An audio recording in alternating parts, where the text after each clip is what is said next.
Hello everyone, my name is Anna Osachi. I live in Bismarck, North Dakota. I currently teach for Mandan Public Schools.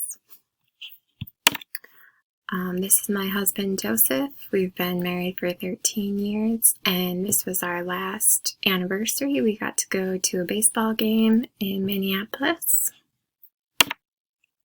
As far as my teaching experience, I have been a Title I teacher for 10 years.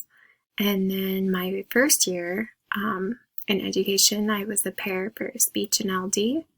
Part of my responsibilities, I get to work with kids in grades K through 5, and I do a combination of things throughout the day. I can do push-in and support the classroom teacher through small groups or one-on-one instruction. And I also do pull-out and small group and one-on-one instruction that way.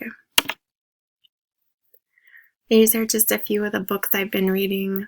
I've been trying to do more reading that can connect with my family just because I've been busy with schoolwork and work for at my classroom, and so this kind of helps me connect with my kids and my husband and share that love for reading with them.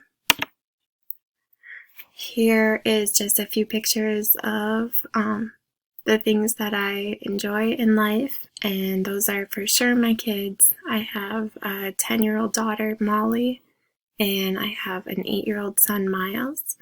Molly is my swimmer and my tennis player, and then Miles loves hockey and baseball. They're both very involved with reading, and in school they enjoy that. And then we also spend a lot of fun and time playing with our dog, June. We love to go swimming and go to the pools.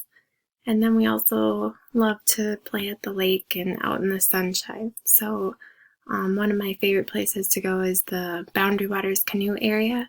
And so this picture just kind of sums up my love for that. My expectations for this class, I just really look forward to learning from all of you. I hope to strengthen my skills as a teacher in identifying reading behaviors and skills that will both support and help my students be successful. And then I also am looking for ways to be an amazing resource for my colleagues and give them tips and tricks on how they can be successful and support their students in the classroom. All right, thanks everybody.